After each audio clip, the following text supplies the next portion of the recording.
The coronavirus has killed thousands of people in Mexico. But suspicion swirl that President Andrés Manuel López Obrador's administration is severely, and perhaps purposely, undercounting Mexico's COVID-19 deaths. As of May 13, Mexico reported more than 38,000 infections and nearly 4,000 deaths. Those are by no means small numbers even if they're leaps and bounds less than America's. But the problem, experts say, is that the real totals are likely orders of magnitude higher. How high, though, is anyone's guess. The numbers do not appear to reflect the death toll for certain, Donna Patterson, an expert on Mexico's health care system at Delaware State University, told me. At the federal level, the numbers aren't being reported accurately. Indeed, Mexican mayors, doctors, funeral home directors, and even former officials have said in recent weeks that they have reported death toll numbers only not to see them reflected in official federal government counts. While the Mexican government itself has effectively acknowledged an undercount, saying it assumes the number of actual coronavirus cases is 8 times higher than the numbers it has, its estimate is still far below what other experts contend. It's not clear if the case-counting disparity comes from inefficiency, incompetence, or deliberate obfuscation, but it's a damning state of affairs. Some experts, like Dr. Lori Ann Ximenez-Fivey, the molecular genetics lab chief at the National Autonomous University of Mexico (UNAM), think the undercount might be a deliberate decision by the federal government. If Mexico is good at anything, it's hiding numbers, she told me. Recent media investigations, including by the Wall Street Journal, the New York Times, and Spain's El País, appear to support those claims. In fact, El País says that Mexico likely has between 620,000 and 730,000 coronavirus cases, about 17 times higher than the official count. On top of that, Mexico also has one of the lowest testing rates among developed countries, and it doesn't appear that it'll increase anytime soon. Combined with the undercount, some experts say, the nation is flying blind as to the extent of its true coronavirus woes. The numbers are really not the problem, Ximenez-Fivey said. The issue is that we don't even know who the sick people are, and we don't know where they are, meaning Mexican health officials can't identify clusters of infection that may overwhelm the nation's healthcare system.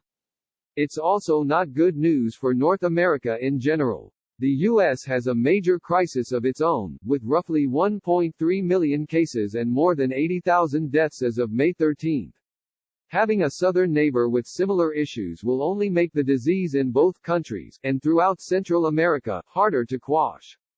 For those and other reasons, experts want Mexico not only to ratchet up its coronavirus response but also to come clean with its statistics. Otherwise, former Mexican Health Minister José Narro Robles tweeted last month, the government will further foment distrust and uncertainty. It's important to note that most countries are likely missing, and therefore undercounting, pandemic-caused deaths. But all it takes to realize that Mexico has a bigger problem on its hands is to listen to what local leaders are telling the media. Jesus Roman, the mayor of Chimalhuacán, a city near the nation's capital, told Al Jazeera on Sunday that the federal government counted us as having 24 dead, but we had 87, more than 3 times more than that. Mayor Maricela Serrano of the central city of Ixtapaluca also told the outlet that, up until Saturday night, we had 54 people die of COVID-19. And in the daily roundups from the state and federal government, they've only registered 16 deaths. Those dealing with the bodies have been overwhelmed in recent weeks. We are working triple what we usually do. We can't keep up, José Jardines, a crematorium official near Mexico City, told Al Jazeera. Before, we cremated 1 to 3 bodies a day. Now, it's up to 15 or 20. Cremation centers are so overworked that staff sometimes leave bodies at hospitals for an extra day because they don't have the space. Even the president's allies are aware of the problem. Mexico City's mayor, Claudia Sheinbaum, suspected the federal government's data was wrong and had staff call public hospitals in the capital to get their death counts, the New York Times reported. They found that the hospital's numbers were about 3 times higher than the federal government's. However, she has yet to lambaste President López Obrador because of their close political ties. Despite what local political and medical leaders say, the federal government isn't listening. And that's only likely to make Mexico's coronavirus recovery efforts much, much harder. Maybe Mexico will be the textbook case of what happens when the government just did nothing, UNAM's Ximenez Fivey told me. To understand how Mexico got into this mess, you need to understand two things: how slowly the government responded, and its current, controversial strategy. Even as the coronavirus made its way into the country, Mexico's president, who goes by AMLO, made repeated statements to assure the country that everything was fine. Live life as usual, he said in a video posted to Facebook on March 22, 6 days after U.S. President Donald Trump first debuted his 15 days to slow the spread plan. If you're able and have the means to do so, continue taking your family out to eat, because that strengthens the economy, he said in the video, seated outside at a restaurant. In fact, he proceeded to hold political rallies, kiss supporters, and request that Mexicans go out shopping to keep the nation's businesses humming.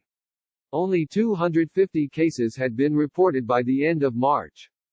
AMLO's dithering delayed Mexico's reaction to the growing crisis, and gave thousands of Mexicans a false sense of security. Recent Google mobility reports, which track how often people in a country roam around outside, showed that Mexicans observed social distancing measures less seriously than nations in Europe or even the U.S. However, an important caveat is that nearly 60% of Mexicans work in the informal economy as street chefs, artists, construction workers, and the like. Their livelihoods depend on working outside to sell their goods and services. Without doing so, their ability to purchase food and necessities for themselves and their families becomes near impossible. Without a major intervention from AMLO and his government, then, a major coronavirus spread was going to be the likely outcome. The government did, eventually, start to counter the disease in March. But as Ximenez Fivey told me, the three phases of Mexico's initially promising coronavirus strategy quickly faltered. The government's Phase 1 plan, she said, was to test imported cases of coronavirus and track their contacts. That made sense as a start, she said, as the only way the disease was likely to get into the country was from abroad. In her mind, Mexico's government responded appropriately and well. But the strategy broke down in Phase 2. Using the Sentinel surveillance program at more than 250 labs around Mexico, the government could track local transmissions of COVID-19. This system, which is also used in the U.S. and Canada, allowed health officials to estimate the number of coronavirus cases in the country.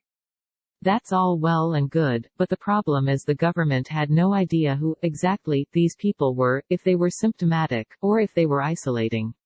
The only way to do that would be not just to estimate the number of cases, but to confirm them with a widespread testing and tracing program. But since Mexico had, and still has, the lowest testing rate per 1,000 people among developed nations, its ability to figure any of that out was next to impossible. So the government started to guess what the scope of the outbreak really was. On April 8, Hugo López Gato Ramirez, Mexico's COVID-19 response chief, told CNN he and his team would multiply the total of confirmed, tested coronavirus cases by 8. He said he arrived at that number because the estimates from the Sentinel program were 8 times higher than the confirmed infections total. Such a back-of-the-envelope calculation, experts say, isn't typical for governments, though all countries must do some educated guesswork during a pandemic. What's more, Ximenez Fivey told me, López Gatell's own numbers from March and April show that Sentinel estimates were about 24 to 31 times higher than the tested, confirmed cases. López Gatell has yet to amend his government's estimation plan. In fact, he's defended the unknown spread in Mexico because he claims it will lead the country toward a herd immunity against the disease faster. How many cases are there? A lot. Hundreds of thousands, he said during a May 7 press conference. If only it were millions, because that's what would stop the epidemic, to have a lot of infected people. Importantly, however, the science is still not clear if a country can achieve herd immunity from the coronavirus, and any attempts to achieve such a status puts the most vulnerable people in danger. The situation is likely to get worse now that Mexico has been in Phase 3 of its coronavirus plan since late April. The goal is to prevent hospitals from getting overrun with sick patients and no longer emphasize tracking the estimated number of cases through the Sentinel program. There's a good reason for this focus. Mexico's health care system is in poor shape. It has about 1.4 hospital beds per 1,000 people, according to the Organization for Economic Cooperation and Development, just over 2,000 ventilators in the entire country, and few coronavirus tests. But on its own, boosting health care would be a major undertaking for Mexico. AMLO has severely cut the health care sector in an effort to control government spending. In 2019, for example, around 10,000 health professionals were laid off due to a 44% cut to a public health and welfare agency.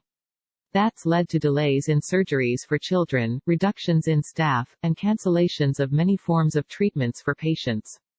The bigger issue, though, is that prioritizing hospital capacity won't do anything to stop the spread of infection, which has been poorly tracked and may end up overwhelming medical facilities in the long term. It's like your house was flooded because you left your faucet on, and you decided to solve the problem by grabbing a bucket to scoop the water out. The house will continue to flood until you turn the faucet off, said Ximenez Fivey. Support Vox's explanatory journalism. Every day at Vox, we aim to answer your most important questions and provide you, and our audience around the world, with information that has the power to save lives. Our mission has never been more vital than it is in this moment, to empower you through understanding. Vox's work is reaching more people than ever, but our distinctive brand of explanatory journalism takes resources, particularly during a pandemic and an economic downturn. Your financial contribution will not constitute a donation, but it will enable our staff to continue to offer free articles, videos, and podcasts at the quality and volume that this moment requires. Please consider making a contribution to Vox today.